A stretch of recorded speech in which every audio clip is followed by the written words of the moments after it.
Avatar: The Last Airbender is a great show with many awesome, well-choreographed action scenes.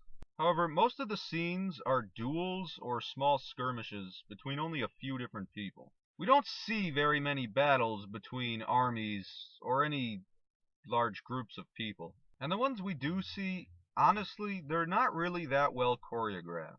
The scenes depicted seem to only show one side ever inflicting casualties on their enemy. For example, when they invade the Fire Nation on the Day of Black Sun, you only see a handful of Water Tribe or Earth Kingdom casualties being inflicted, and they're not really anything major either. Now, I know the Fire Nation was intentionally losing at first. They were kind of doing a battle technique called the feigned retreat, where you keep retreating and retreating so you can draw your enemies into a much bigger trap, which is exactly what they did and is how they won the battle. Still, it would have been more realistic to actually see some casualties being inflicted against the Water Tribe and Earth Kingdom. I mean, just have it be minor characters. They don't have to be major characters. In the Battle of the Drill, the Fire Nation shows up with the drill and like a dozen tanks.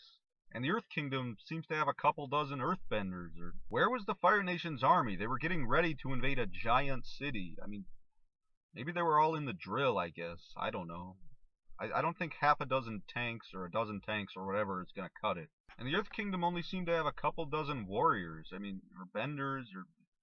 This is the biggest city. This is the capital. Have more of an army to fight. It's also kind of lame how, like, Mei and Ty Lee take out all the Earthbenders by themselves. I mean, it would have been kind of cooler if there was, like, maybe they had a lot of firebenders helping them.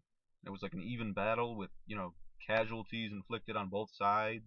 And when the White Lotus invades Ba Sing Se, it seemed kind of way too easy for them. I mean, the firebenders were supposed to be way stronger from the comet, and the White Lotus was maybe only, I don't know, a third firebenders at the most. They had a ton of water and earthbenders who should have been at a major disadvantage.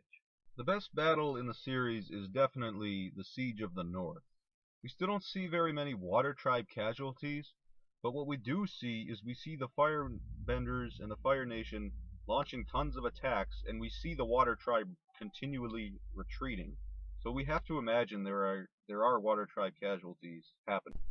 Another good thing is we never really see the whole battlefield. We don't get a good view of it. Everything's either kind of like far away or like really up close, so that leaves a lot to the imagination. Also, there's a lot of long intermittent periods where you don't see the battlefield, but you know what's going on, so that also leaves a lot to the imagination. Part of the reason the battles might not be as well choreographed is simply they might be a lot more difficult to animate when you have like hundreds or thousands of people fighting. And I think another reason is definitely because Avatar has to be relatively kid-friendly. But I mean, it's not like we don't see people getting hit by like fire and stuff in like other episodes. We see Iroh get hit by fire here. We see Iroh hit a lot of guys with fire actually. We see Katara get hit with fire. We see Toph get hit with fire. I mean, and I'm saying fire because I feel like a lot less people in the battles get hit with fire than the other elements. So they could have just showed it in that manner. It doesn't have to be really violent or anything. Just show it the way they've been showing it. I mean, it doesn't have to be anything new. And we know tons of other battles have been happening and have happened and are happening all the time in this show somewhere else in the world because it's a giant war that's happened for 100 years, and we see battlefields left over, and we see we hear about battles. And how was it great-grandfather Sozin managed to win the Battle of Antwi? You were our fearless leader in the Battle of Garzai, our matchless conqueror of the Yusin provinces. Your son's battalion got captured. You boys hear what the Fire Nation did with their last group of Earth Kingdom prisoners? And we see wounded soldiers and all that kind of stuff. So, I mean, there's plenty to work with here that they could have shown us that they did not show us. 100 years of war and suffering. Here's my idea for a cool Avatar spin-off series. What if it was like a Band of Brothers style series? It could take place during the 100 Years' War, I don't know, like maybe 50 years into it or 70 years into it, whenever, and the main characters will all be soldiers on either side of the war. We'll have, like, I don't know, half a dozen Earth Kingdom soldiers half a dozen Fire Nation soldiers. We could probably get some Water Tribe guys into the story somehow. And it'll just be about them fighting in the war. There'll be two storylines to it between the two sides, and they'll sometimes interact at some points. And none of the characters will be like especially great at bending or anything. They'll just kind of be average. I mean, they could be, good. I mean, it's got to be entertaining, but they don't have to be like prodigies or anything like that.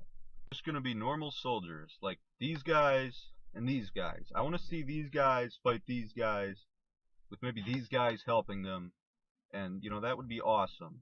That would be cool. In large battles, that would be great. And most importantly, the battle scenes will be more realistic. We will see casualties on both sides of the war, not just a couple of guys kicking a ton of other guys' asses or anything like that. It'll be a nice, relatively realistic war. And don't tell me it'll be too dark for Avatar or anything, because we can see people getting air sucked out of their lungs, or people suiciding themselves and their brother. We can see a wartime battle. I'm not sure how long a series like this should be. I mean, I don't know, 20 or 30 episodes. Probably be good, as long as the entire thing is planned out in advance. So yeah, that's my idea for an Avatar series. I think it'd be a pretty entertaining show. It'd be a cool thing in the universe we haven't seen much of before. And yeah, so leave your comments below on what you think, and you can subscribe if you want. I'm honored if you've watched the video even this far. I'm going to have a lot more videos related to Avatar. I'm planning on reviewing each season of the first show as well as The Legend of Korra. So if you want to see that, then let me know. Also, feel free to leave any advice about making videos. When it comes to technology, I'm kind of ignorant, I guess. So, yeah. Alright, thank you.